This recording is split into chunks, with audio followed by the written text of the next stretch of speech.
Bom dia, queridos. Nós estamos começando mais um Reino de Deus em 7 minutos. Nós estamos meditando no livro de Colossenses e hoje, especificamente, no capítulo 2. Vamos estar aqui lendo alguns versículos com vocês. A partir do versículo 13, que diz: Quando vocês estavam mortos em pecados e na incircuncisão da sua carne, Deus os vivificou com Cristo. Ele nos perdoou todas as transgressões e cancelou a escrita de dívida que consistia em ordenanças e que nos era contrária. Ele a removeu pregando-a na cruz. E tendo despojado os poderes e as autoridades, fez deles um espetáculo público, triunfando sobre eles na cruz. Olha que interessante. A Bíblia diz que Jesus triunfou sobre os poderes, sobre as autoridades, ou seja, Jesus triunfou sobre Satanás e os seus demônios. E ele fez isso na cruz, ele triunfou na cruz. Então a cruz é um marco para a nossa vida, onde o Senhor venceu os nossos inimigos e onde o Senhor nos garantiu a vitória. Então eu quero que você entenda isso nessa manhã. Há uma vitória de Deus para você, conquistada na cruz do Calvário. Então você não precisa mais permanecer na culpa. Você não precisa mais permanecer no erro, você não precisa mais permanecer na falta. Por quê? Porque o Senhor já triunfou por você. Então você tem que tomar posse daquilo que Deus fez por você na cruz do Calvário. Uma das coisas que mais impede o ser humano de se achegar a Deus é o sentimento de culpa.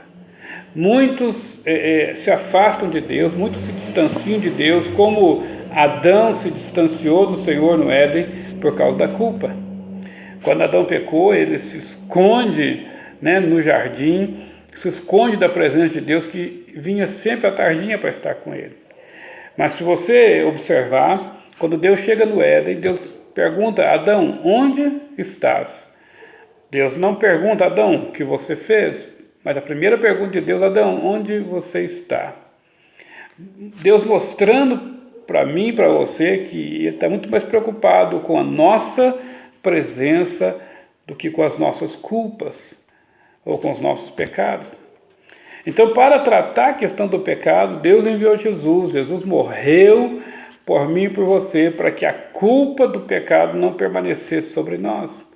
Ele não morreu para que nós pudéssemos pecar à vontade, mas Ele morreu para que, caso a gente peque, e isso seja apenas um tropeço na nossa vida, algo não planejado, mas que caso a gente peque, nós temos hoje um advogado. Nós não temos necessariamente um juiz contra nós, enquanto nós temos condições de nos arrependermos, enquanto estamos vivos e temos oportunidade de arrependimento. Porque a Bíblia fala que depois disso também aí vem o juízo. Mas enquanto você está vivo, você tem a oportunidade de se arrepender, de pedir perdão ao Senhor e de receber dele a plena restauração do relacionamento através da cruz do Calvário. A Bíblia diz que ele cancelou o escrito de dívida. Então não importa mais quem você foi, o que você fez, quais foram os teus erros do passado. Se você está em Cristo, você é nova criatura e você precisa se posicionar em cima disso. Por quê? Porque o diabo ele tem o hábito de acusar você o tempo todo. E ele constantemente vai acusar você daquilo que você fez no passado. Principalmente quando você cometeu alguns, vamos dizer assim, alguns pecados que você considera mais grave. Então aí sim ele ainda vai insistir mais e mais para que você se sinta culpado. Ou mesmo quando você já se converteu ao Senhor, já tem caminhado com Ele, e às vezes você falha, e às vezes você cai, e às vezes você peca. O inimigo se levanta contra você também para gerar culpa no teu coração. Mas a Bíblia diz que há um sangue perdoador, ao qual nós não podemos negar o poder desse sangue sobre a nossa vida. E tudo que eu e você temos que fazer é nos achegarmos a Ele. E receber dele essa vitória conquistada na cruz do Calvário. Então Deus ele quer mostrar para mim e para você que é possível viver sem culpa. É possível viver em paz. Porque o escrito de dívida, aquilo que nos condenava, aquilo que nos direcionava para o inferno, hoje já não existe mais.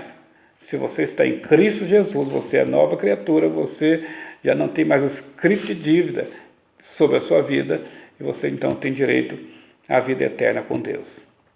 Mas muitas vezes nós temos a tendência, né, como diz aqui no livro de Colossenses, de viver não uma vida espiritual com Cristo, mas uma religiosidade. Então nós não vivemos o cristianismo autêntico, mas vivemos uma religião. E a religião vai estar sempre impondo sobre você regras, dogmas, né, doutrinas, e aí você vai buscar, né, viver por essas regras, esses dogmas, essas doutrinas, e isso vai sufocar você, em vez de você entender a graça do Senhor, não uma graça permissiva, mas uma graça perdoadora, aonde Deus entende as suas limitações, as suas fraquezas, e Deus está pronto para agir na sua vida, independente disso. É interessante que Paulo fala com o Senhor num momento da sua vida, né, que quando ele se sente fraco é que ele está forte, que Deus aperfeiçoa a nossa vida na fraqueza. Não estou dizendo que Paulo, na sua fraqueza, ele estava em pecado, não. Estou dizendo que muitas vezes nós vamos sentir que estamos fracos, né? Nós vamos sentir, às vezes, as nossas falhas, elas vão estar sendo gritantes diante de nós, e a gente, às vezes, vai achar que Deus não está conosco. Mas Deus está conosco o tempo todo. Deus está com você o tempo todo. O que você precisa ter em mente é que a caminhar com Jesus é sempre estar olhando para o autor e consumador da sua fé.